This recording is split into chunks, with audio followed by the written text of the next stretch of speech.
Welcome to the Pacific Northwest edition of America Outdoors Radio. We've got a fast-paced hour of fishing, hunting, and conservation covering the nation and the Northwest, including 13 extra minutes of local content you'll only hear on Seattle's sports radio, KJR. Welcome to your weekend. I'm glad you're here. We've got some great regional guests for you today. One of them is Brianna Bruce, the owner of Livin Life Adventures. She's out at Lake Chelan going after kokanee. The limit is 10. The size is very respectable this year, and you'll want to hear what she has to say about this fishery at the bottom of the hour. You want to stick around for the end of the program, too, because Bob Loomis is going to give you some suggestions on how to succeed from the boat and from the bank during the Lowland Lakes opener that's happening next weekend across Washington State. If you need fishing tackle for kokanee or trout, well, you know where to go. That would be your local Sportsman's Warehouse store in the Puget Sound area. We've got locations in Federal Way, in Puyallup, Everett, Silverdale, and Sequim, and they've all got the gear you need. It's all waiting for you at your local Sportsman's Warehouse. Speaking of the Lowland Lakes opener, it's going to be impressive again this year. WDFW planted over 14.5 million trout and kokanee across Washington in this past year. The catchable size trout average 12 to 14 inches, very respectable. There's also quite a few jumbo trout measuring more than 14 inches, averaging 1 to 1.5 pounds, and a lot of those were planted in March and April in lakes around the state. Don't forget, the Trout Derby is kicking off during the opening weekend, too. And once again, there's more than 800 donated prizes worth over $42,000 this year. Tagged fish have been put in more than 100 lakes, and if you catch a tagged trout, you'll definitely want to follow up and get the prize. You can find out more details at the WDFW website. Just look for WDFW Trout Derby. And Washington salmon fishing seasons have been set for 2024 and 2025. We'll start off in the Columbia River. Summer Chinook salmon fisheries are expected to have fewer retention opportunities in 2023. And fishing from the Astoria Bridge to Bonneville Dam will be open January 16th through the 19th. And then from Bonneville Dam to Priest Rapids Dam from the 16th to the 30th. And when it comes to fall fisheries, it's going to be open from Buoy 10 to the Highway 395 Bridge in Pasco starting August 1st. Not only are Chinook numbers down a little bit, the coho run size is also expected to be lower in recent years, but both the coho and Chinook runs should still provide good fishing opportunities. Sockeye numbers are forecast to be up significantly. Last year at Lake Wenatchee, they had a huge run of 146,875. This year, 97,000 fish are forecast to be there, so should have a good fishery there at Lake Wenatchee, as well as on the Columbia River, where almost 402,000 fish are expected to return. That's 16% over the recent 10-year average. Heading to the coast, the ocean salmon fisheries are going to be similar to 2023. The number of hatchery coho expected to return to the Columbia is lower than last year. The recreational ocean quotas this year are for 41,000 Chinook and nearly 80,000 marked coho. Marine areas 1, 3, and 4 will open for salmon retention beginning June 22nd. Meanwhile, Marine Area 2, that's Westport, opens June 30th to July 11th on Sundays through Thursdays only, and then daily beginning July 14th. Finally, in Puget Sound, some not-so-good news when it comes to Puget Sound Chinook stocks. According to Kyle Adkicks, the salmon manager for WDFW, there's still a low abundance of these fish, but they're going to do their best to keep some of these fisheries open. One way they're doing so is they're going to have a lot of areas open on the same day. So Marine Area 7, Marine Area 9, 10, and 11 are going to see hatchery Chinook fisheries opening on July 18th from Thursdays to Saturdays only. As for coho, the Puget Sound hatchery and wild forecasts have generally seen improvements in recent years. Hatchery coho will be open during this July Chinook fishery in Marine Area 7, the San Juan Islands. And of course, it's also an option in Marine Area 5 and Marine Area 6 in August to September, and with some non-selective opportunities running to October 15th. And let's not forget the sockeye at Baker Lake. More than 65,000 returned last year, and the forecast this year is for just under 57,000. Baker Lake will open July 6th, and the Skagit River will open up a couple of weeks before that for sockeye too. And with that, you are now in the know about what's hot this week in the Pacific Northwest. That's your first local shot of the outdoors. Now let's see what's going on across the nation.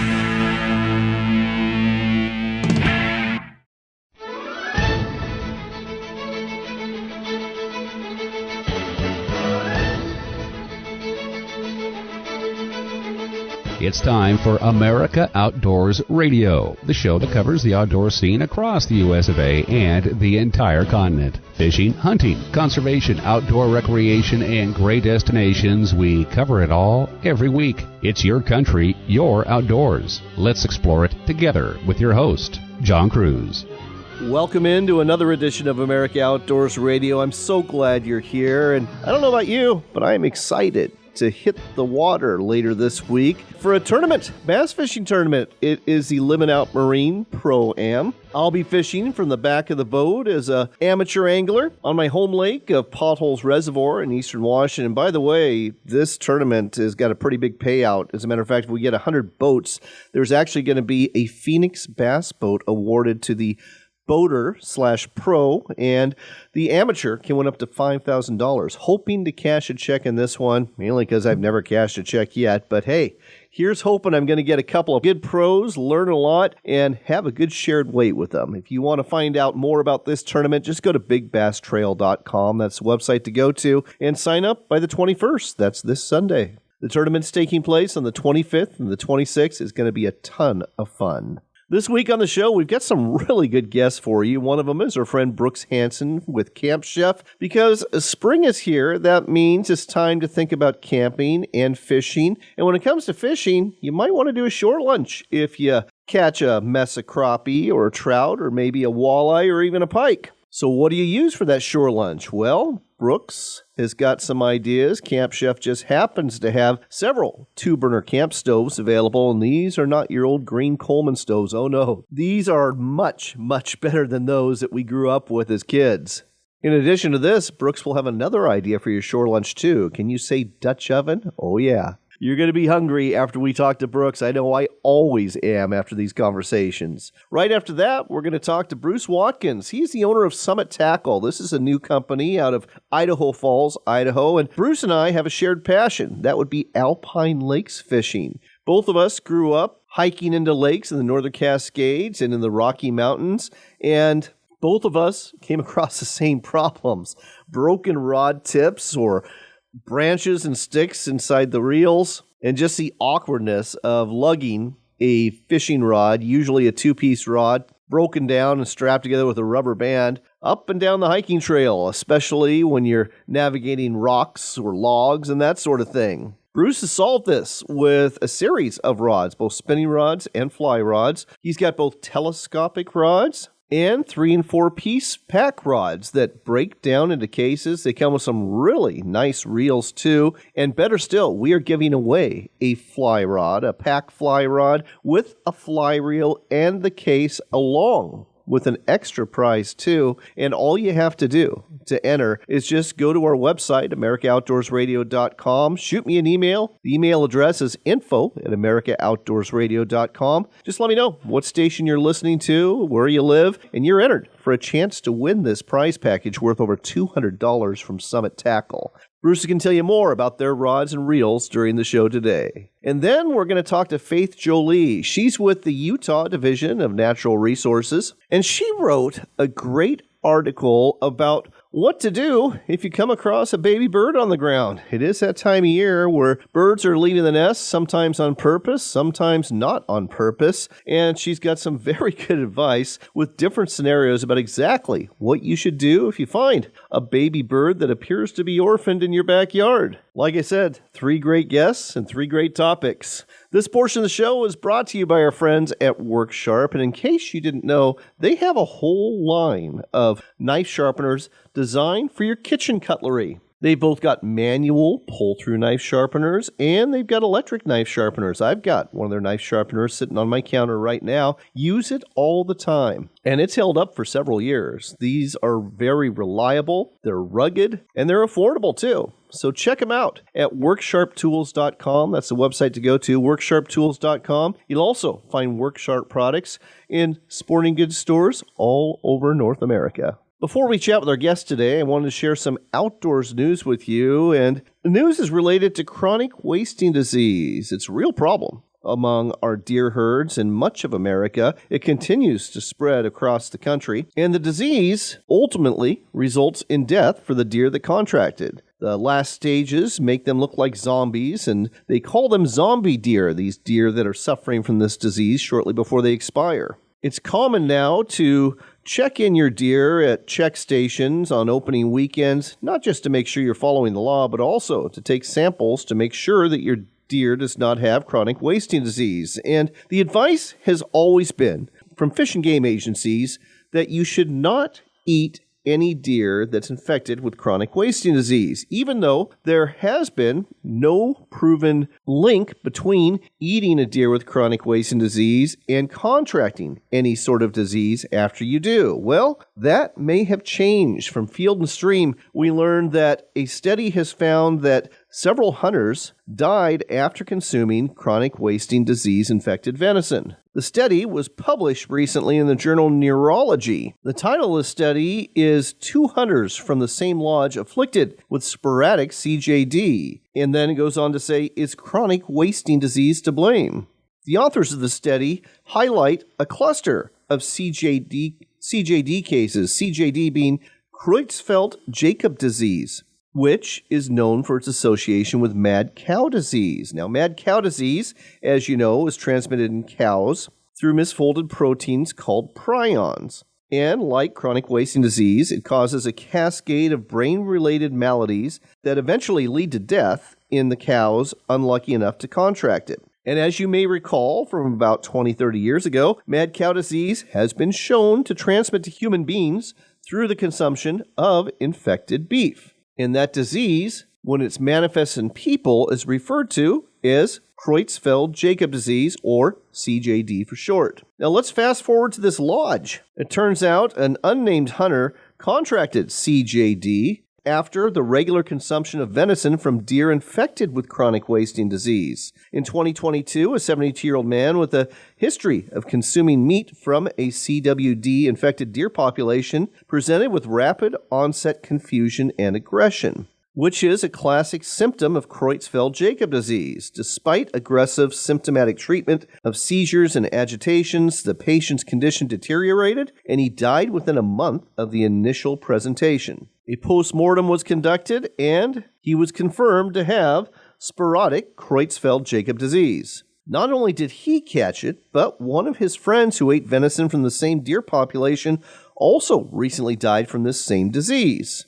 The study doesn't reveal where the hunters who contracted the CJD lived and hunted, but it does note the 3 states with the largest distribution of CWD-infected deer herds by county are Kansas, Nebraska, and Wisconsin. The disease is also prevalent in Canadian deer herds. The authors of the study are quick to point out that the causation for the recent Creutzfeldt-Jakob disease case in hunters remains unproven, but their findings underscore the grave threats of consuming chronic wasting disease-infected meat and the importance of having that deer meat tested for CWD by your state fish and game agency whenever possible. So again, don't eat the meat of a CWD-infected deer, elk, or other ungulate, because for the first time, we now have a study that shows that yes, it may cause CJD or the Creutzfeldt-Jakob disease in you, and that's going to kill you.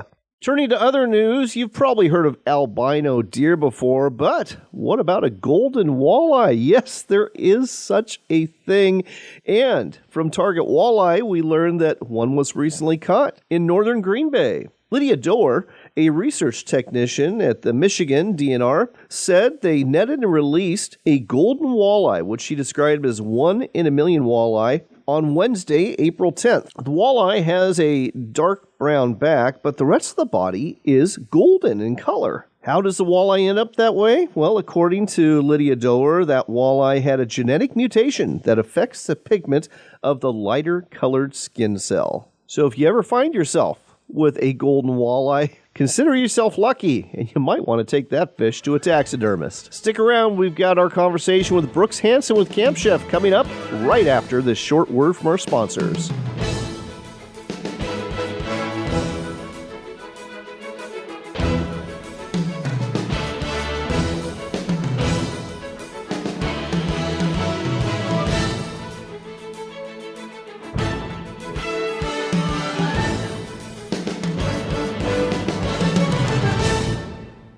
I'm Anthony Imperato, president of Henry Repeating Arms. Patriotic Americans are looking to protect and provide for their families, now more than ever. Henry has over 200 rifles and shotguns to choose from, made in America or not made at all, and backed by a lifetime guarantee. Go to henryusa.com and order our free catalog, decals, and a list of dealers in your area. That's henryusa.com. Thank you, and God bless America.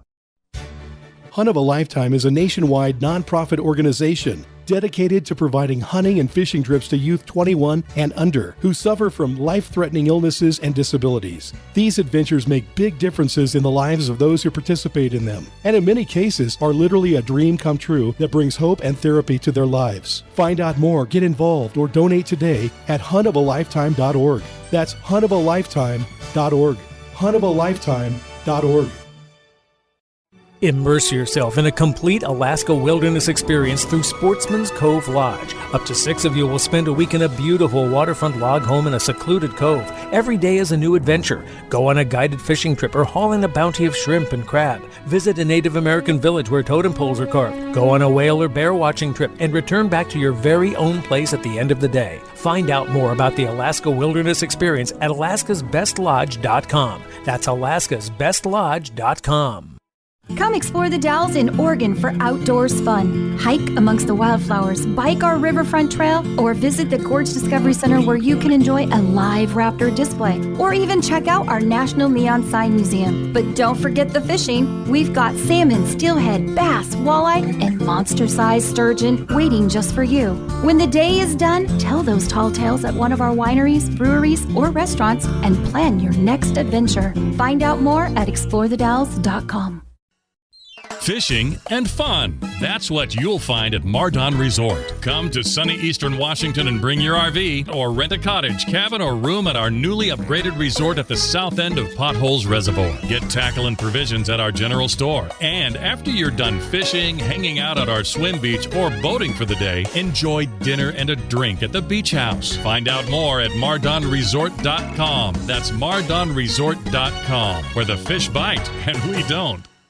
Western bass anglers, time is running out to sign up for the Limit Out Marine Pro-Am and Big Bass tournaments coming up really soon. The deadline is April 21st to register for the Pro-Am, taking place April 25th and 26th at Potholes Reservoir in Eastern Washington. The winner of this event, if we get 100 boats, will win a brand new Phoenix Bass boat worth $50,000, and the amateur can win a $5,000 paycheck. Meanwhile, the Big Bass contest, if we have 100 boats, on May 4th and 5th at Potholes, the biggest bass will be worth $10,000, and there's hourly cash prizes too for the biggest bass weighed in every hour. Find out more and register today at bigbasstrail.com. We'll see you there.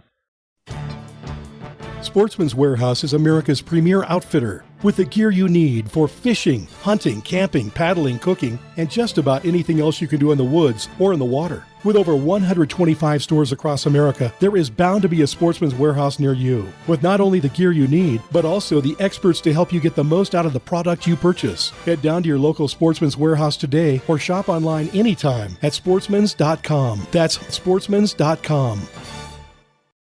Natural wonders, beaches and coves, majestic forests and scenic vistas are waiting for you at the Tillamook Coast. Lace up your hiking boots, grab your camera, and come to Northwest Oregon. Find out more at tillamookcoast.com.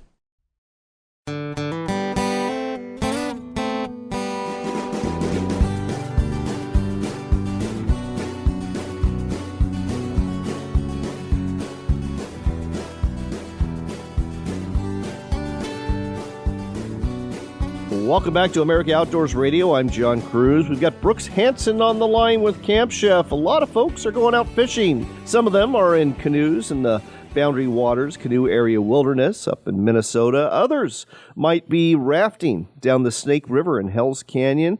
Others still are in rivers and streams and lakes all across the nation. And at some point, you're going to get hungry. You're going to want to fry up some of your catch on shore, and that's called a shore lunch. Brooks, welcome to the show.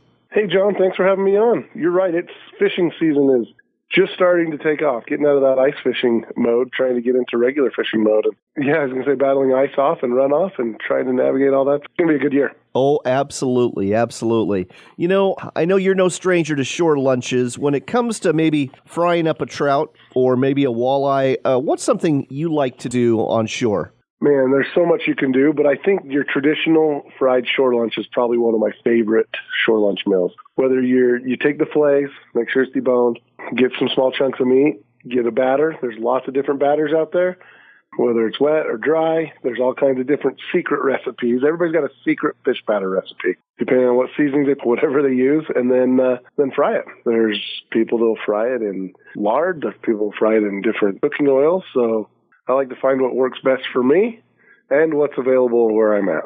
And let's talk about seasoning. Are you a lemon pepper guy, or are you a basic salt, pepper, garlic guy, or what? Oh, those are all good points. Salt, pepper, garlic goes good with everything. But when it comes to fish, I do like a little lemon pepper seasoning. I think that the natural herb, the lemon pepper, the citrus, is something that brings out the flavor in fish. Well, let's talk about some of the camp stoves you have available that are perfect for putting in a boat. I guess we'll start off with your best seller, the Everest 2X. Tell our listeners about this. Yeah, the Everest 2X is just an incredible stove. It's been one of our best sellers in the small suitcase-style stoves for a number of years. The thing that makes it so unique is it's a high-pressure stove. It's got a 20,000 BTU burner two 20,000 BTU burners, so they're high pressure. So they get hot, and they get hot fast.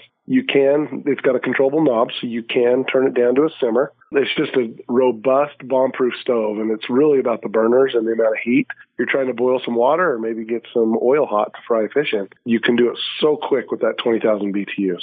And the windscreen is awfully handy, and of course, you don't need a match. It's a lightless ignition, so that's good too. Yep. Let's talk about one you've got on sale, and this one kind of covers a couple of bases. The Rainier 2X, it's on sale normally $200. Right now, it's $129.99 online. Yeah, you can get a great deal on the Rainier. The Rainier is a combo stove. It's got a griddle on one side, and then it's got an open burner on the other. It's still a small suitcase-style stove that you can throw in the boat real easy and doesn't take up a ton of room. Still have the built-in windscreen as it folds up. You've got an 8,000 BTU burner on one side and then a 10,000 BTU burner that runs the grill and griddle on the other side. So a lot of versatility there. You know, you might want to just fry a fish on a hot plate in a little bit of butter, which is awesome. And then you can boil some water on the other side or a saucepan on the other side on the open burner. So a little more versatile than the Everest, but not as robust as far as burners and BTUs.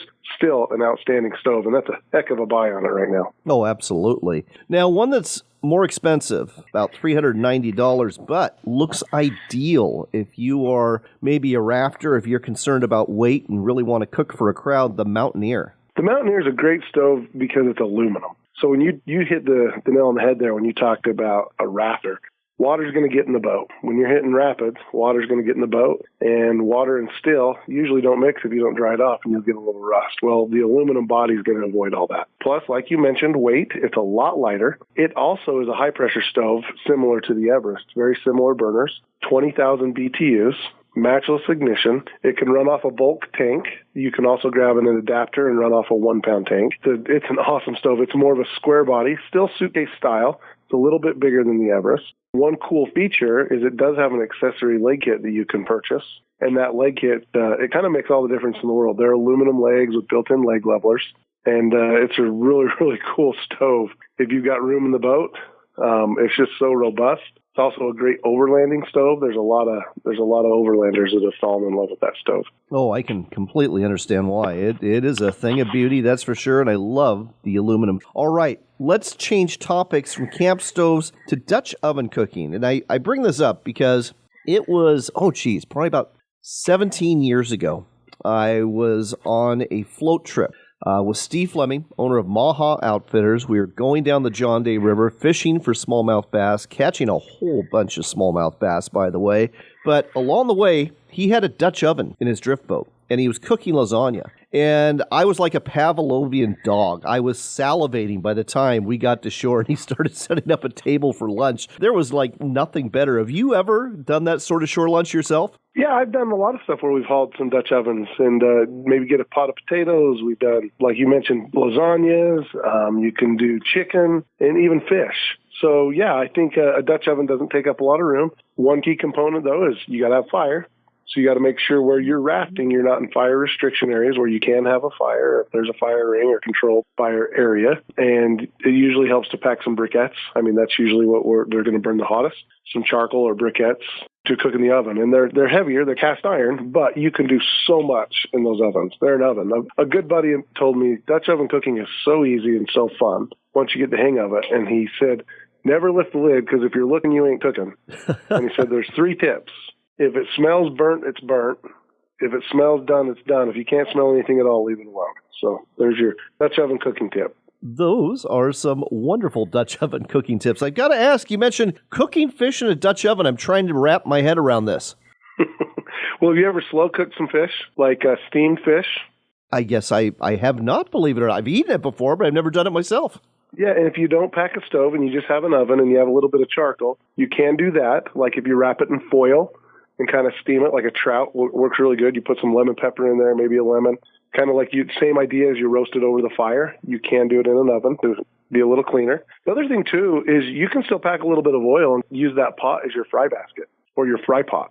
Gotcha. And you can fry up some fish in the oven just as well. Every time we have a conversation, I walk away hungry, and you've done it to me again, Brooks. Anything else folks should know about Camp Chef and some of the camp stoves and Dutch ovens you've got for sale? I would just say, don't be afraid to get out and try new things.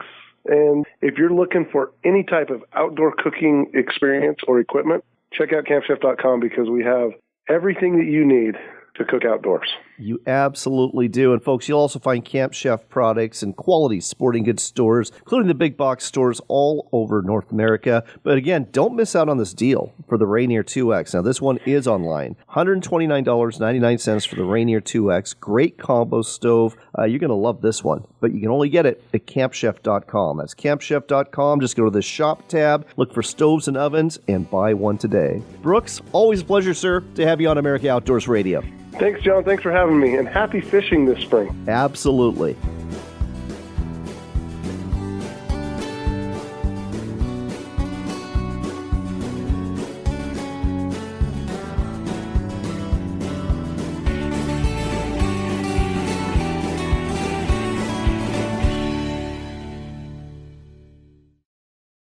Let me introduce you to the Camp Chef high-pressure outdoor cooker line. We built this line of cookers with those summer seafood boils in mind. Whether you're looking to boil for a large group or just for the family, there's a high-pressure outdoor cooker built for everyone to enjoy. They come in 4 different sizes, from 30 quarts all the way to 100 quarts. Put that in perspective, that's 15 pounds of crawfish in the 30 quart and 50 pounds of crawfish in the 100 quart. So no matter how large your party is, you'll have the right tool for the job. These all-in-one kits include a high-output burner, a boiling pot, and a basket with a twist-drain strainer for ease of use. Each cooker is equipped with an electric push-button ignition and a powerful burner for a faster boil. If you're looking for the right tool to take on your next cookout, the Camp Chef high-pressure outdoor cookers are for you.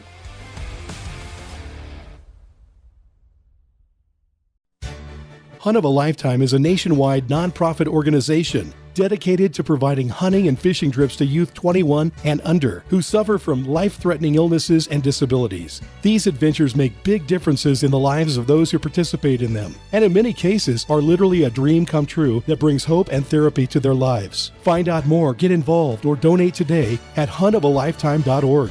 That's huntofalifetime.org. huntofalifetime.org.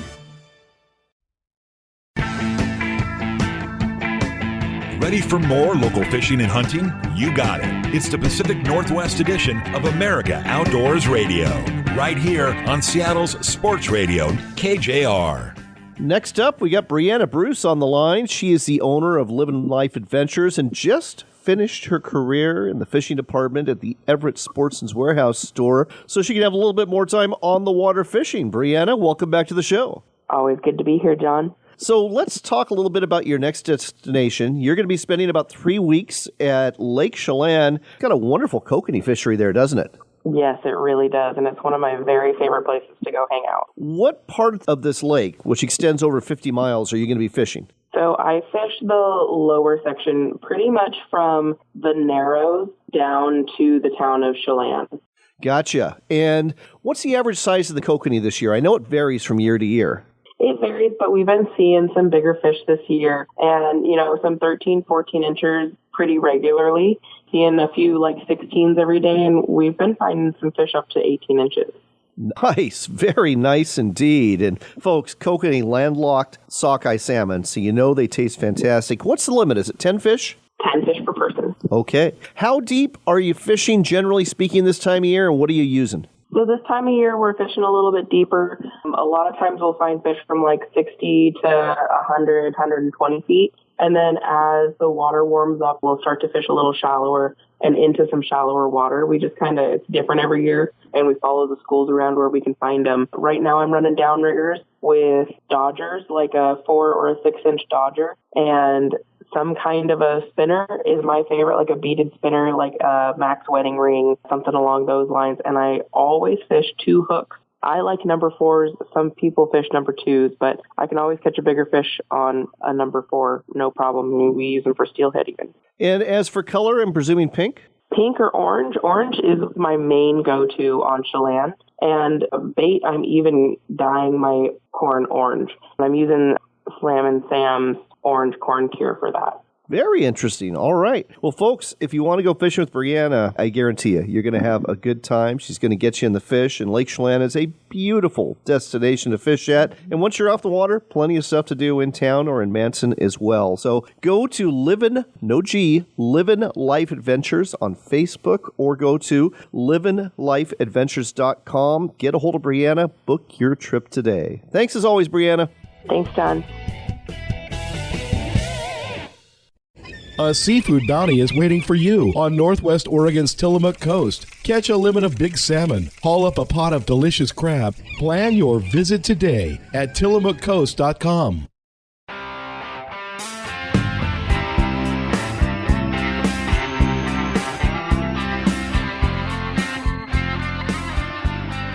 You're back in with America Outdoors Radio. We told you at the top of the hour we're doing a giveaway today, a packable fly rod and reel from Summit Tackle. And now we've got the owner on the line. That would be Bruce Watkins, coming at us today from Idaho Falls, Idaho. Bruce, welcome to the show. Thanks, John. Appreciate the opportunity. So, Bruce, I'm really glad you reached out to me to tell me about your spinning rods and fly rods that are very lightweight. They are very packable, take up very little space. They're perfect for the backcountry angler going in, whether on foot or on horseback or in an ATV, or the traveling angler who wants to pack something maybe in their carry-on wherever they might be going. This is really good stuff. Yeah, that's exactly what we designed the rods for. I grew up fishing in the North Cascades and now live here in southeast Idaho. I fish the Teton River as well as the Alpine Lakes here in the Tetons and Yellowstone. And I've always found it a bit of a challenge to carry those rods in the underbrush and along the riverbanks. And so we decided as a small team to come up with a rod that was compact and transportable, but very durable. And also the rods themselves have carbon spine, but we put a fiberglass tip on, which makes them very fishable for the species that we're targeting, including trout and bass.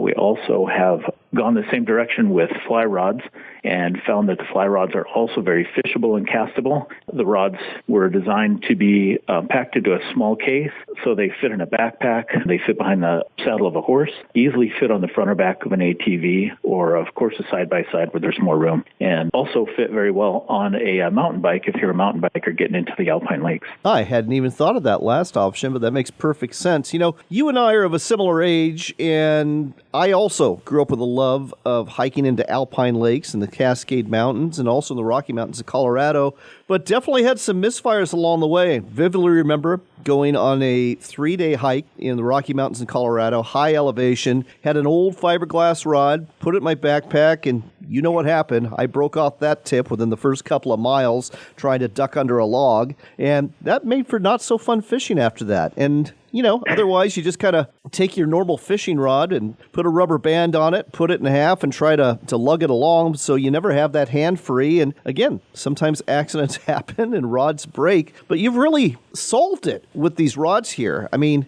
you sent me some rods to test. And the telescopic rods, compared to the telescopic rod I have, night and day difference. The old school telescopic rod I had, it was tough, but it was kind of like casting just a thick wooden stick. Your telescopic rods, both the fly rod and the spinning rod, love the medium action on them. They just cast really well. So we designed the telescopic fly rods in 2 weights. The rod that I quite frankly like the most is a smaller 7.5 foot. It's a 2-3 weight fly rod, and I use that in the Alpine Lakes. I think that your description of breaking the tip off a rod is all too familiar. I think anybody who's packed into the Alpine Lakes has done that at one time or another and found fishing a bit of a challenge with partial rod. Oh, yes. So we designed these rods to be really compact, but they're also very fishable. With the right line weight on there and the right fly combination, they're very castable as well. We found that the same solution worked for us for the telescopic spinning and the 4-piece spinning rods. And I've actually found that the smaller of the fly rods and the 4-piece spinning rods have the same feel as a 2-piece or even a solid rod. They've been outstanding for performance here in the Tetons. Let's talk about the other spinning rods. So you'd sent me this pack rod, and I got to tell you, I really like it. It's 4 pieces. It's 6.5 feet long. It has a fast action tip, medium light overall action.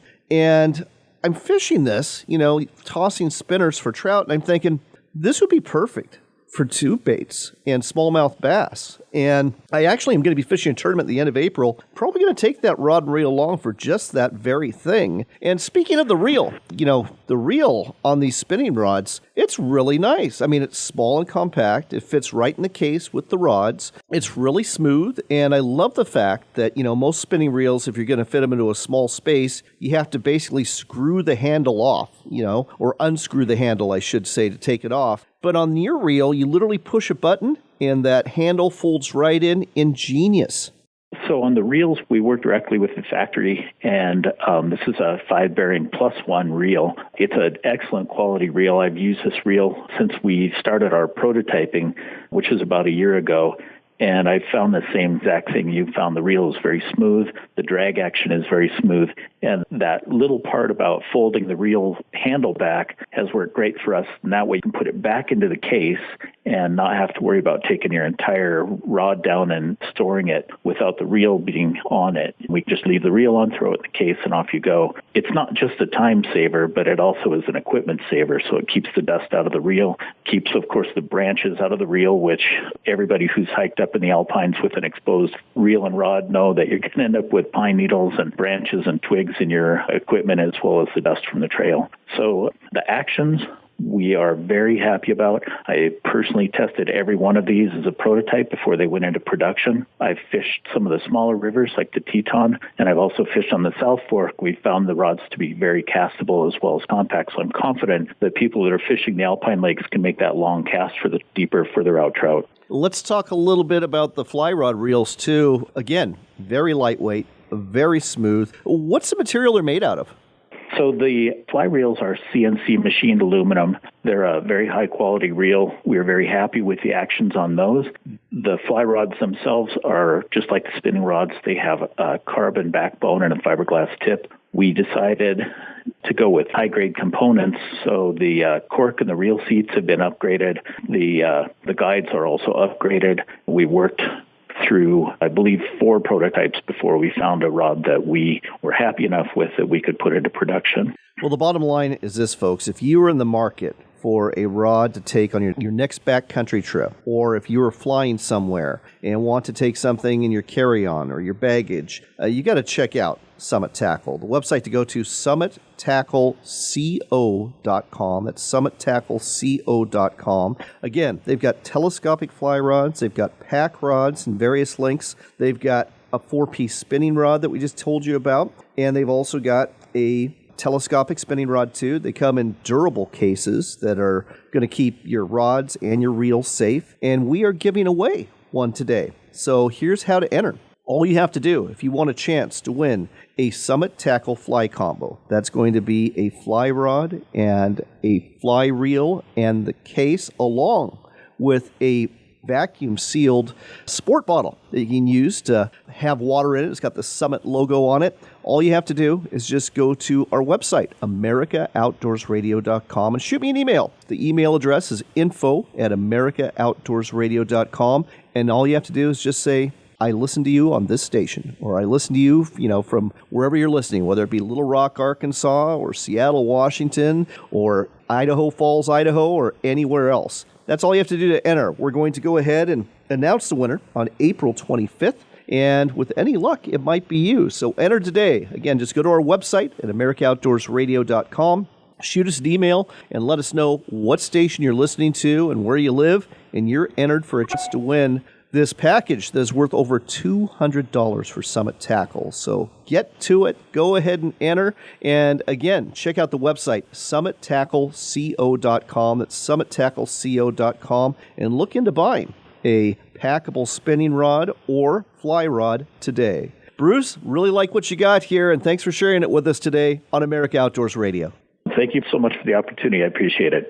In other news, got to give it up for our friends at Henry Repeating Arms. They've come up with something very unique. It's the Garden Gun Smoothbore 22 caliber lever action rifle. Now, the Henry Garden Gun is one that you use if you are trying to deal with mice or maybe snakes on your property. And obviously, if you live in the city, this isn't going to work out for you. But if you live in the country and want to get rid of some of these pests, this is the perfect rifle for you. It actually uses a 22 caliber long-range shot shell, and because it's a smooth bore and doesn't have rifling, it distributes the projectiles in a really tight pattern that's going to work great for getting rid of those pests. Throw in the fact it's got a 15-round capacity, and there's plenty of pest control to go around. It only weighs 5.25 pounds. Like all of the firearms from Henry Repeating Arms, it's made in the USA. It looks great. It comes with a lifetime satisfaction guarantee. So check it out. You can find out more details at henryusa.com. That's henryusa.com. And don't forget to ask for your free decals and catalog while you're there.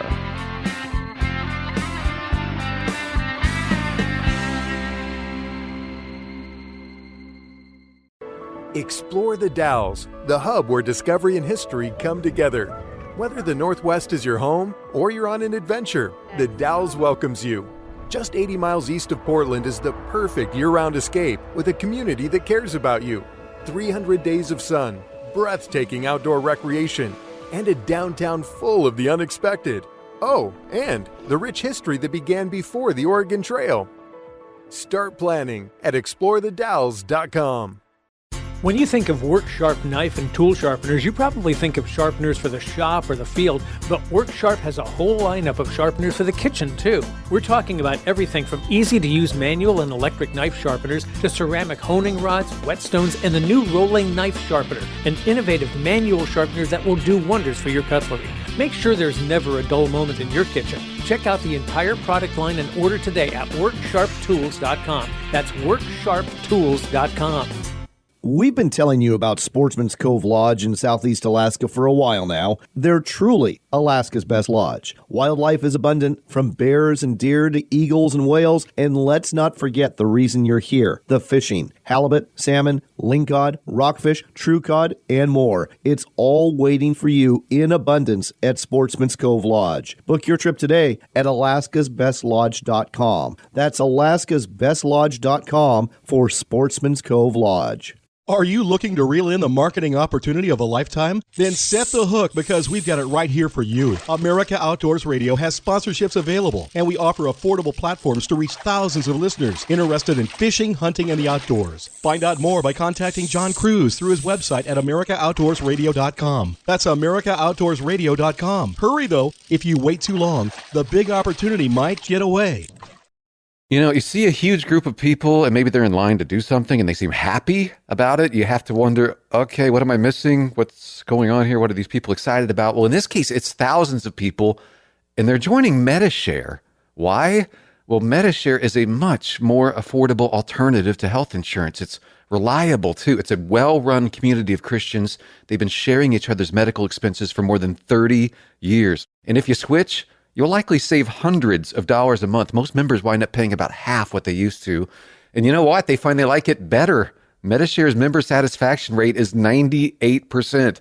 That's way better than health insurance, as you might imagine. You don't have to pay for things you don't believe in. You get telehealth 24/7, huge freedom in choosing your doctors.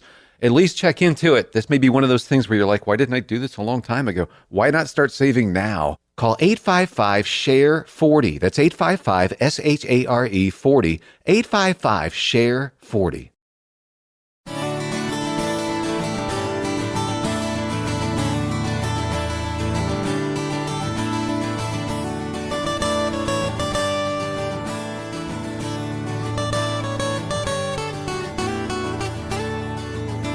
Next up on America Outdoors Radio, it is springtime, and whether you're in the backyard or just walking around in the field, you might find a baby bird on the ground. You might be wondering, what do I do with this? I want to make sure it's okay. Well, it turns out the Utah Division of Wildlife Resources just published an article on this very subject to tell you exactly what you should do. And with us here to tell you more is Faith Jolley with the Utah Division of Wildlife Resources. Faith, welcome to the show. Yeah, thanks for having me on today. So I've gone through this before. I think a lot of our listeners have too. And this article really breaks down some really good rules of thumb. So, for example, if you find a baby bird on the ground and it doesn't have any feathers, what do? Yes. So like you said, a lot of people run into this in the springtime. So we really wanted to be specific so people don't really question what they're supposed to do. So yeah, again, if it's on the ground, it does not have feathers, you can put it back in its nest. And so there's kind of a common misconception with some other wildlife species, it's more of a concern. But with birds, you actually don't have to be concerned about touching it or leaving your scent on the bird. So a lot of birds don't have a good sense of smell. So you can pick up a baby bird. Its parents won't even know it's been handled. So yes, essentially just pick up that little bird if you can catch it and put it safely back on, the branch, or if you can find the nest, that's even better. Put it back right there in the nest. It's funny you say that. That's a misconception I've held my entire life. It's just something I think that gets passed down is that if you handle any animal, including a bird, that it'll be abandoned by its parents. So good to know that that's not the case. Now, on the other hand, if you find a baby bird that has feathers on it, different rule applies. Yes. So if it has feathers, these ones are called fledglings. The other ones are called nestlings, if you want to get really bird nerd. But yes, if it has feathers, it's not technically a baby anymore. And actually, they have most of their flight feathers at that point, and they're getting close to being able to fly. So we actually recommend just leaving those ones alone. If, typically they can hop around. They're a little more mobile. They're getting close to being able to fly on their own. So if it's not in danger, we recommend just actually leave it where you found it. And this is kind of its normal, natural process it's going through before it starts flying. So let it hop around, let it kind of build up its strength to start its own flight. The parents are still in the area watching it. They're still feeding it. Again, if it is in immediate danger, so if it's hopped into a road or something, for instance, then yes, pick it up and kind of move it out of danger's way. But, if you can't catch it, if it's hopping around really quick, just leave it alone because they're mobile and they'll be fine. Next one, and I was guilty of this with my family. You find the baby bird, you put it in the shoebox, you put some grass in there, and then you try to feed it something, whether it be bird seed or if it's a robin like we had, you try to feed it worms. But your agency recommends don't feed the birds. Yes, I know. I'm like, unfortunately, Snow White kind of ruined this for all of us, right? We all just have this inclination that we want little tiny cute animals to come into our homes and we'll take care of them. And if we get lucky, they'll do our laundry, right? But yes, that's one of the big things we recommend. Don't bring it inside. Don't feed it. They're fine. And in fact, it actually can be more harmful a lot of times if people are trying to feed, birds and other wildlife. They have really specific diets. So feeding them something that's not part of their diet can actually kill them. So another misconception is that baby birds eat worms. Well, in fact, robins and like a few other bird species can safely eat worms, but a lot of others don't, and they can't eat worms. So again, people, we know they have good intentions. They're trying to help the wild animals, but it really does usually do more harm than good. So again, don't try to feed it. Don't try to take it inside or take it home. Just put it back on a branch or in its nest. Or again, if it's got feathers that's hopping around, just leave it alone and let it do its thing. What about baby ducks? What if you find a little yellow duckling? Yes, so kind of similar advice is with other little baby birds. If you find one that looks like it's separated, people always get concerned if they can't see the mother duck nearby. they're fine. They're typically not too far off. So if it looks like it's been separated, don't try to move it. Don't try to take it to a pond. Just leave it in the area. Its mom's going to come back and find it. So the only time you should intervene with baby ducks is if they are trapped somewhere dangerous. So if you hear them chirping down in a storm drain, they've gotten washed down. Or if they're trapped in a swimming pool and the sides are steep, there's not a good place for them to get out. Those are times that you should intervene, right? But otherwise, just leave it alone. And even if it's in a storm drain, right, the average Joe probably can't access a storm drain. Right. So call, local city officials to come and help in that situation. All right. Now, let's talk about not necessarily baby birds. Well, I guess we are still kind of talking about baby birds. Let's talk about bird nests. Sometimes a bird nest might be built on a home or building.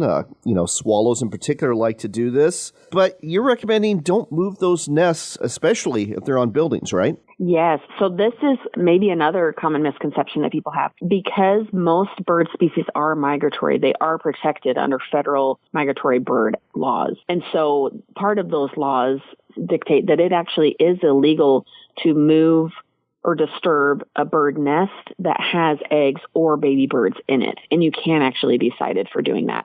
So we know, right, if a bird builds a nest on your porch and it's pooping all over your doorstep, or if it, something like that, obviously that's a nuisance, right? And we understand that, but you actually cannot take measures to move it until those birds have hatched and flown and left the nest. And then you can remove the nest, knock it down. And we recommend just take note of that, right? And then after they've left, take measures to prevent them from nesting there again. We don't want people to have damage to their property or to have to deal with a big issue or nuisance like that. So yeah, take those measures to prevent it. But yeah, if there are eggs or baby birds in the nest, you do actually just have to wait it out until they've hatched and they've moved on.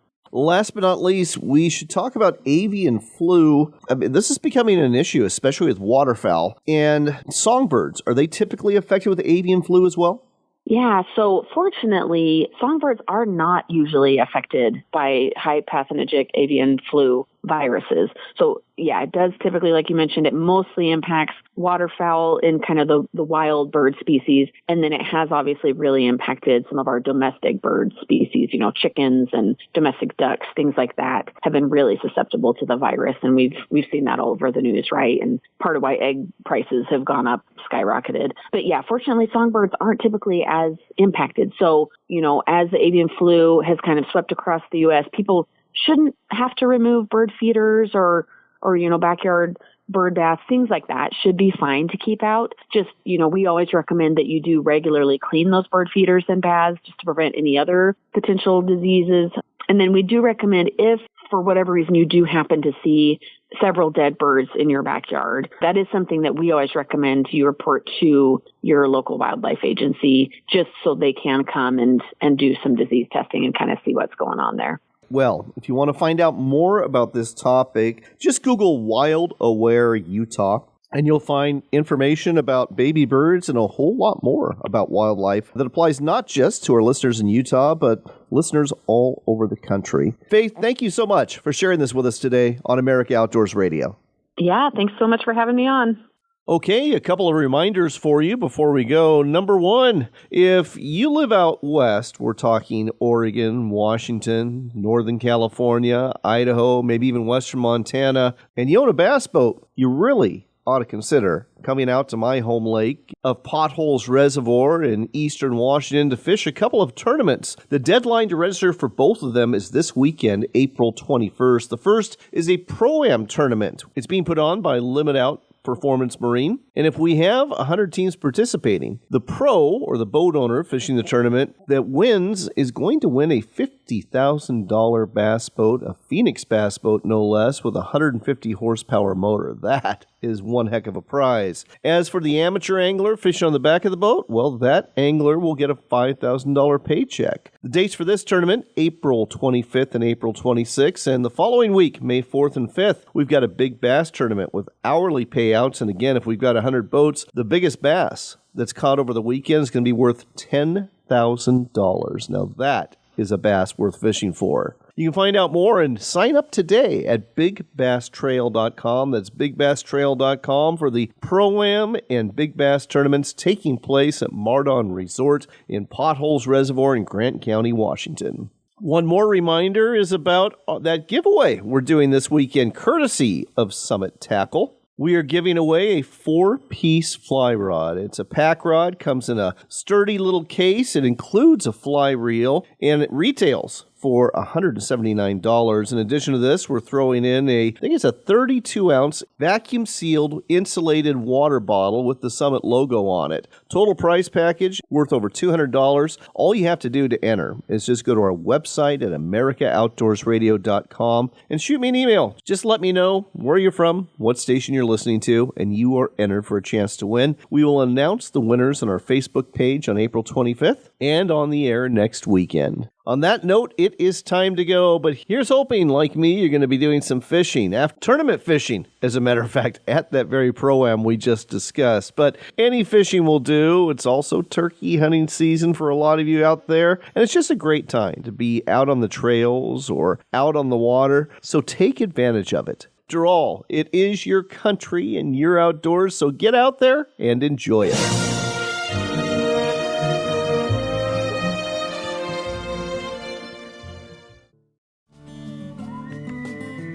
BackcountryHunters.org. Join the fight for our public lands and waters today. Don't leave yet. We've got one more local shot of fishing and hunting to wrap up the Pacific Northwest edition of America Outdoors Radio.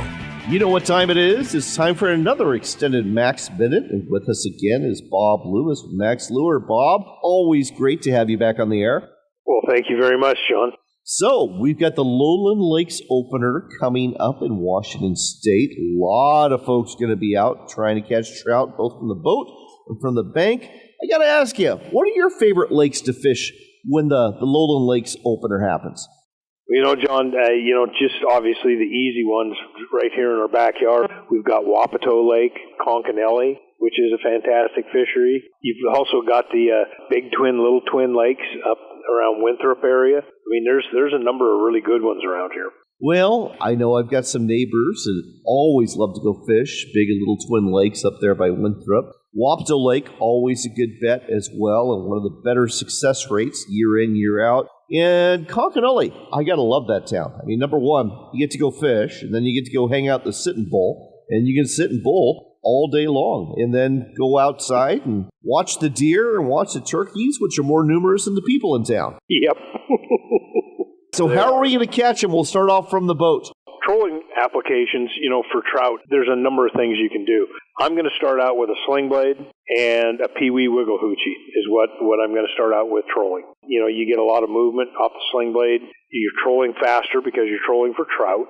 And a peewee wiggle hoochie obviously gets a lot of movement with the wiggle hoochie bill, and I'll tip it with a little bit of bait. Let's say you're fishing for shore, maybe at Liars Cove Resort. What are you going to go ahead and use? Well, I'm going to pick out your number one favorite, Promise Keeper. Absolutely. Promise Keeper, it's a spinner that is designed as a wedding ring, and it's a leaded spinner, and we make them in 16th ounce, 8th ounce, and quarter ounce.